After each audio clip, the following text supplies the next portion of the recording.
Oh, guys, spring has unsprung.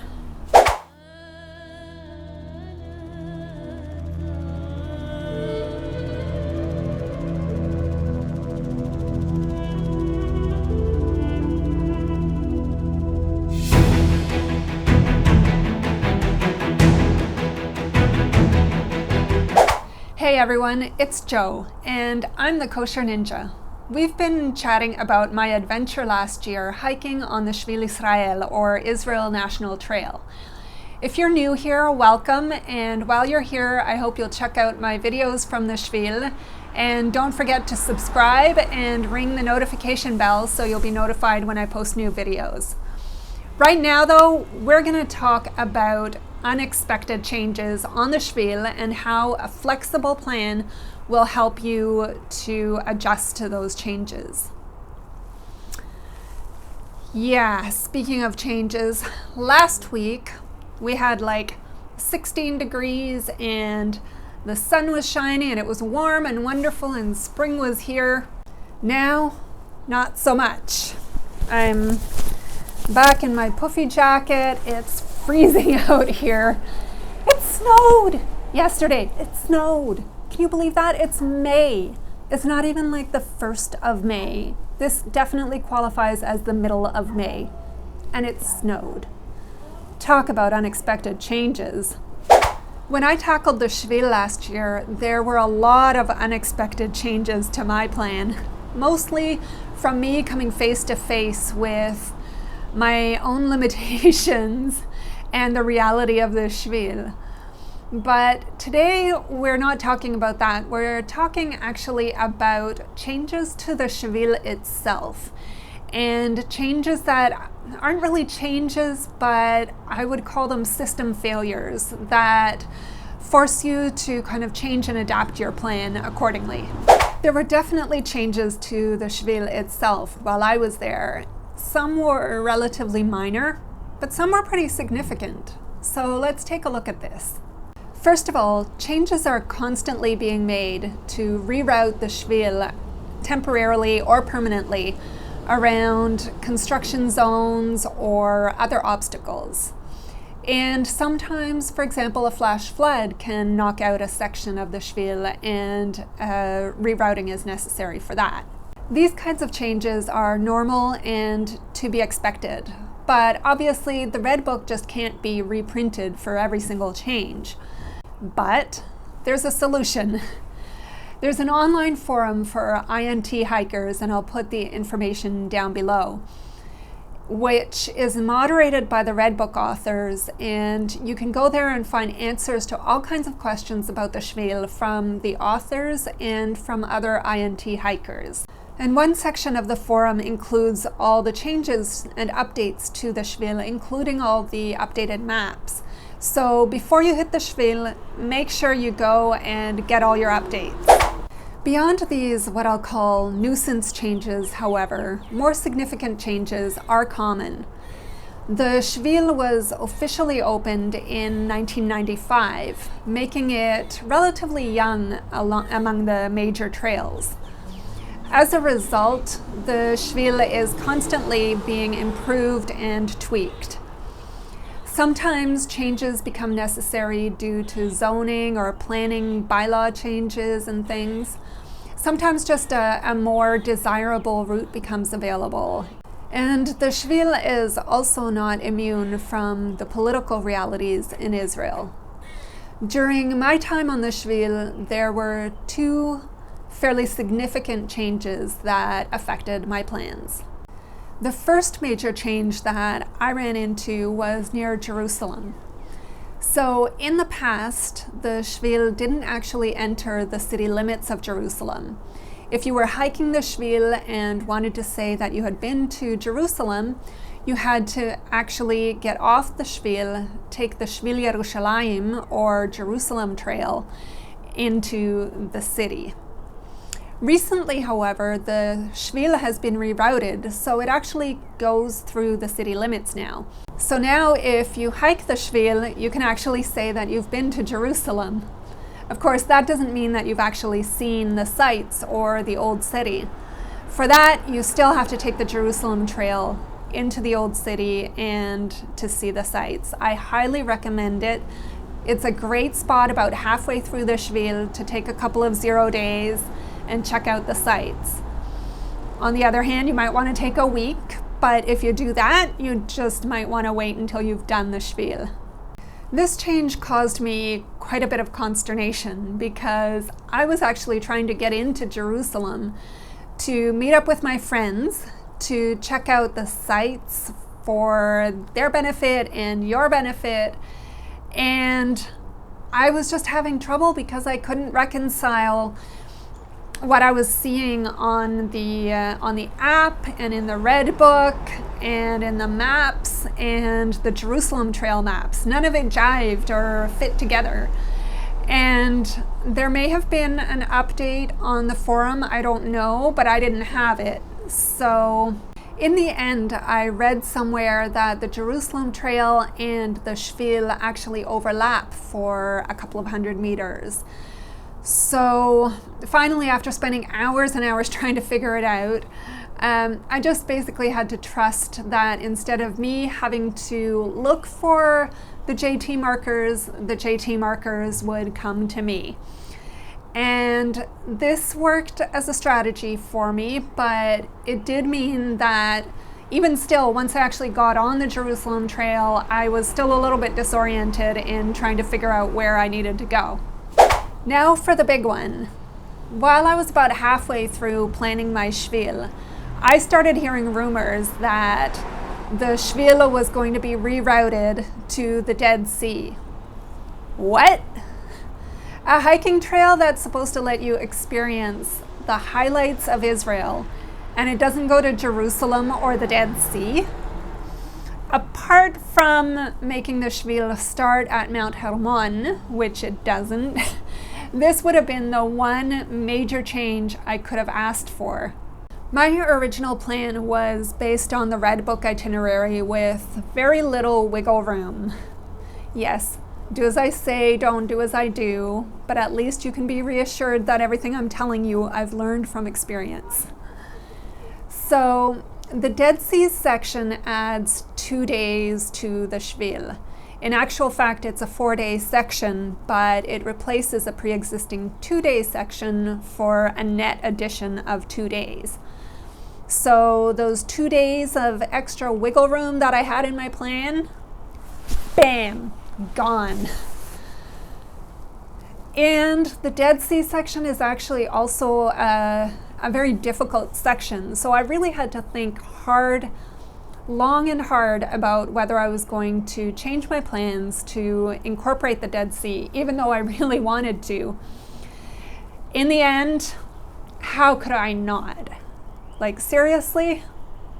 Plus, the section has its own rewards, like the chance to see Masada and to take a day or two off to hang out at the Dead Sea. Or should I say, float at the Dead Sea. So, yes, it was a no-brainer. As the time got closer, I heard more and more news confirming that this was actually going to happen, and that it would actually happen in time for my hike. Perfect. So I had already assigned my 2 extra wiggle room days to the Dead Sea, and about a couple of weeks before I got there, it was officially opened. So now, because I was able to work it into my schedule, I will forever be one of the first people to have hiked that section. For now, both the old and the new section are still available, but as of, I think it's next year, the old section will no longer be officially part of the Shvil. Some people that I met along the Shvil either hadn't heard about the change or weren't able to fit it into their plans, so they were still hiking the old section. But that was unfortunate because they missed this great opportunity. So when they make major changes like this, they always try to make it so that it doesn't prevent you from sticking with your original plan if you have to or you want to. But if your plan is too rigid, then you don't really get that choice, do you? It's made for you. So like I keep saying, make sure that you have enough flexibility built into your plan so that you can take advantage of new and exciting opportunities. The US trails, especially the AT, do have sites along them that people might want to see, for example, if you're interested in Civil War history or other sort of historical events. But I get the feeling that they're much more sort of achievement oriented. And while the landscape and nature is an important part about it, and they are like a personal journey of discovery and everything else like that. But I just feel like the challenge and the achievement seems to be sort of more at the forefront of those trails. The Shvil, on the other hand, while it is a physical challenge and an achievement for sure, it's much more oriented towards sights and experiences, and you really need to take advantage of everything that the Shvil has to offer, from the historical sites, the culture, the people, the community. Yes, it's a physical challenge, but it has so much more to offer. So make sure that you're open and flexible and just be prepared to go with the flow. There aren't just changes to the Shvil though, there are other problems that you need to be prepared to adjust for. I'll call them system failures. So maybe your app isn't working or it's not accurate, or the markers are hard to find, or there's an error in the red book. You need to have time and flexibility to adjust for and figure out these little issues without getting overly stressed about them. So let's take a look at each of them separately. When I started planning, there were no dedicated Shvil apps. Some of the people I met along the way were using Google Maps or OpenStreetMap based apps like Osmond, which obviously are not specific or tailored to the Shvil, but I am told are up to date and reliable. And for you Hebrew speakers out there, the Israelis I met swore by an app called Amud Anan. While I was planning, a new INT app became available, and this was really great because it had the potential to be a really good resource for hikers and for all kinds of Shvil specific information that other apps just couldn't provide. The trouble is that this app was created by a student as a graduation project, and word on the street is that it hasn't been updated or maintained. It was a great resource for me. I did have some hiccups with it up in the north, and obviously for the Dead Sea section it was useless. So I'm really hoping that these issues get resolved, because otherwise it really is a shame. It's a great resource together with the Shvil Markers and the Red Book. Speaking about Shvil Markers, as you know by now, this was one of my pet peeves on the Shvil. So I understand that it's also not a problem limited to the Shvil, but the placement of Shvil markers is a challenge both for hikers and for the people who mark the trails.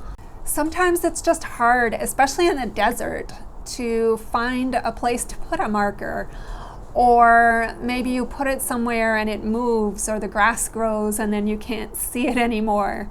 And sometimes it's just hard to find a logical place to put it, so you put it where you can, and for the person who's hiking and looking for the marker, it's hard to find. But like I said, this does apparently happen everywhere, and grass grows everywhere. So it's not just a Shvil problem. But the other thing is that there are some places where locals actually cover up the Shvil markers, and this is really a shame because it has partly to do with hikers who have being a hiker trash in the bad sense of the word, and have turned the locals against the hiking community. And I think that's really unfortunate. The hikers, of course there are bad apples in every bunch, and I wish that you all would just really, and I'm sure that most of you do, just respect the trail, respect the communities that are along the trail. And I mean, that's really why most of us do this, is we want to show love to the land and to the people. And so it's really, really unfortunate when the people who live along the trail don't feel that love and feel that, you know, they need to, that they don't want the hikers there. And I'm not sure that this is also a problem that's limited to the Shvil. I'm sure it's a very human problem that happens all over the place. By far, the majority of the hikers want to be there, want to respect the land, and that's exactly why they want to be there, and want to show love to the communities along the trail. And by far, most of those communities also along the Shvil are welcoming and loving and accepting, and they want to support the hiking community. There are a couple of places where there are problems, so you just need to be aware of that. And the problem is, if you don't have time and flexibility built into your plan, then you can get stressed out and looking for the markers and waste time and get lost. So if you're a little bit OCD like me and you want to make sure that you're actually walking the Shvil, if your app's not working and it's hard to find the Shephelah Markers, then you really need time and flexibility built into your plan and patience to figure out the resulting mess. Finally, newsflash. The writers and editors of the Red Book are human, so you'll have to be prepared to deal with things like typos, getting into the Red Book, and expressions that aren't quite obvious to the native English speaker. So, for example, you might come to a spot where the Red Book describes a moderate ascent. So there's a lot of formations in Israel along the Shvil that are called such and such ascent. Hence you get the ascent is moderate. But depending on which direction you're coming from, it may actually be for you a descent. If you read the Red Book and it says that you need to go along the moderate ascent, you might actually end up turning right instead of turning left like you were supposed to. Voice of experience speaking here. So just keep that in mind, because you might find yourself lost. Worst of all, you could be facing all these 3 system failures all at the same time as you're reading everything backwards because of heat exhaustion. Yes, voice of experience again. So when I say you need to be flexible, you need to have time and flexibility and patience to work through issues like this. Basically getting lost without getting stressed and freaking out because your schedule is too crammed and too tight and too crammed with stuff to do for you to figure it out patiently. Otherwise, you're just not going to enjoy your time. So, changes to the Shvil, malfunctioning apps, AWOL Shvil Markers, and typos in the Red Book. Remember to use more than one source and build in multiple redundancies so that you can cross-reference your different sources when something just doesn't feel right. Are you planning for the Shvil or for another trail? Did this video help you understand and prepare for some of the challenges that you'll be facing? Do you still have questions? Tell me about it in the comments down below. If you like this video, give me a thumbs up and subscribe and ring the notification bell and share this video with your friends. And if you've hiked the Shvil and have anything helpful to add, please include that in the comments down below as well. And I'd just love to hear from you. I'm so excited that we get to share our journeys and experiences in this way, and I can't wait to see you again next time. Until then, thanks for watching, and shalom, eh?